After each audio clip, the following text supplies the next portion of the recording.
Hello, I am Darcy. In this video, I will explain how I organize the themed monthly games on One Shot Club.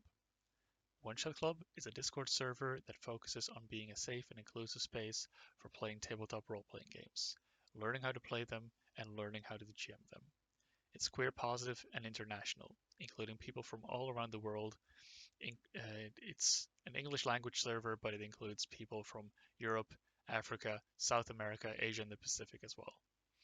You can find us on Twitter. The Themed Monthly Games is an event hosted every month where people get help organizing groups to play games according to a chosen theme. This organization happens in several steps. We determine the theme, there's a survey, I interpret the survey results, and then we schedule the games. So let's start with determining the theme. Before the start of a new month, people talk about what kinds of games they're interested in playing and what themes for the month they're interested in. And then a poll is made where people can vote on these various themes, like so. People can choose more than one thing because it's more important to get something that almost everyone is okay with rather than the option the largest group wants. A few times a year, it may be that we have a pre-selected theme rather than a vote.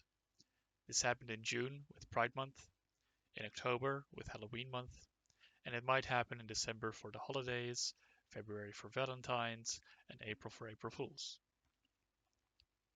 While this poll is ongoing, some discussion already takes place on what games people are interested in playing, depending on which theme gets picked. I make note of these games and include them in the survey if their theme gets picked. The survey. The survey is the thing I love most about this whole thing, because I love data. The survey has an introduction explaining the theme. It includes some relevant links so people can get more information on the included games, a link to a when is good time poll to show their availability. By the way, I included a link to when is good in the description so you can see what it is. And then we get to the main course. A list of all the games and your ability to rate your interest in them, as well as, of course, very important, your name on Discord. For the games, I always include the prices for a PDF version of the game, so that the people who want to GM a game but don't have it yet know what they're getting into. The rating options for games are 0, no interest. This is included so that people know that this is an option too. You don't have to be interested in every game. You can leave any of the games unchecked and I will count it as not interested because none of these are required questions because it would be ridiculous. But it is good to be explicit about this being an option. 1, yes, when you're up for playing a game, but it's not a huge one. 2, hell yes, when you do really want to play it. More on the difference between yes and hell yes will come later when I show off how I interpret the results. And 3, I'll GM it. We need GMs for most games to run them. If a game has nobody who wants to GM it, it won't happen, unless it's the kind of game that doesn't require a GM. Then, after all of this, there are a few other questions, mainly ones that help with the scheduling. People can say there is one game above all the others they want to play. They can tell me how many games they are up for playing, which I rate up to 5 as a maximum because that's a reasonable maximum. Because not everybody wants to play more than one game a week, especially on consecutive days. It's even more so if they have to GM it. It's especially helpful to know if you're organizing for a larger group. Generally, trying to get everyone at least one game is doable as a minimum. And importantly,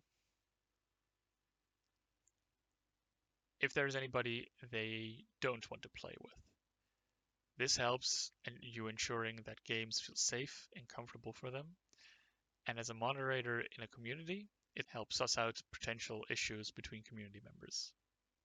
A few days and a ping or two later at different times of day so that people in different time zones are alerted, the survey closes and you analyze the results.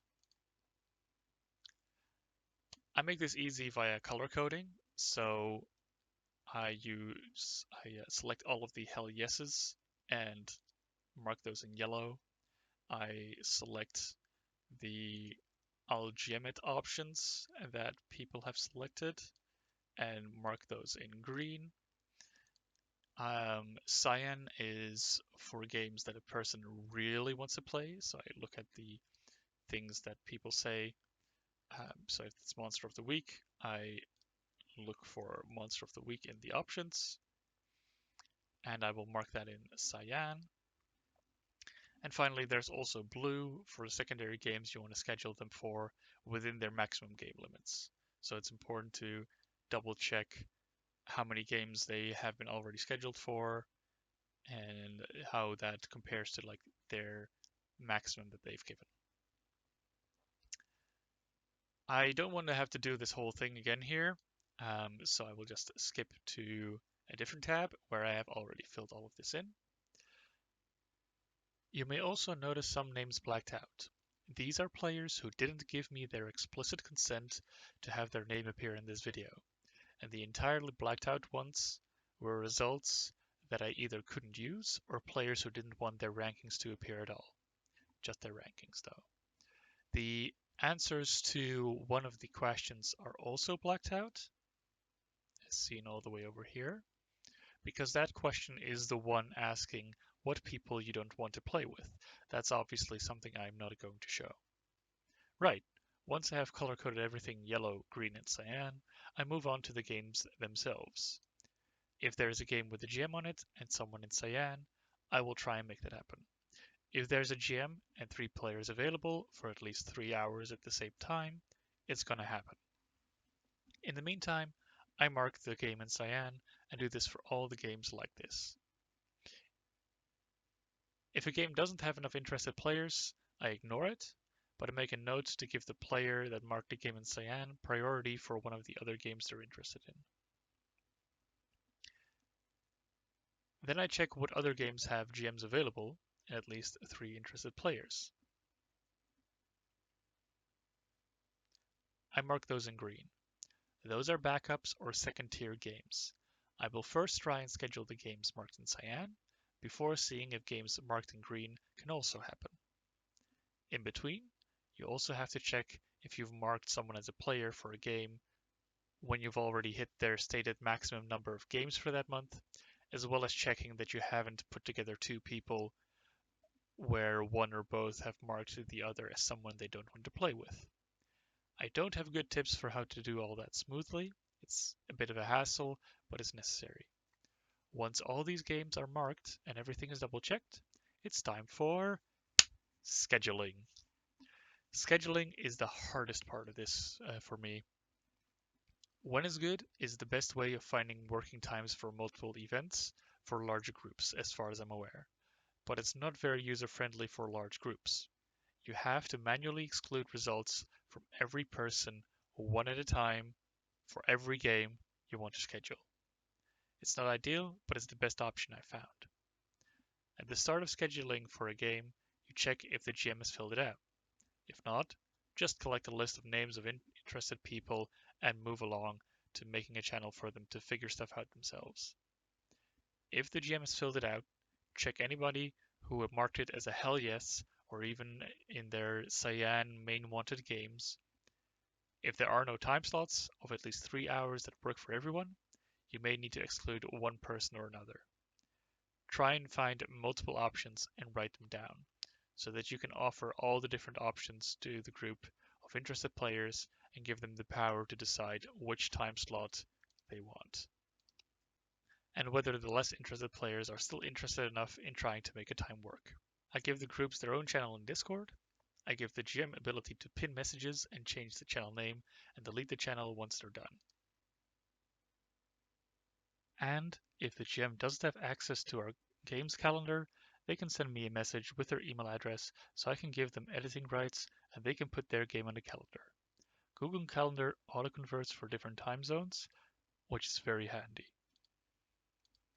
And that's it. Once this is done, The groups are left to their own devices, ready to enjoy their games with a lot less organizational hassle on their end. Many people have gotten to play games they've never played before, with people they've never known before, and many have gone on to GM their very first games for other people. I hope this was all informative. If even one of you watching this is interested in setting something like this up, or taking over for me for a month even, it will have been worth it. If you think you know a way to improve any part of this process, feel free to leave a comment below. Thanks for watching.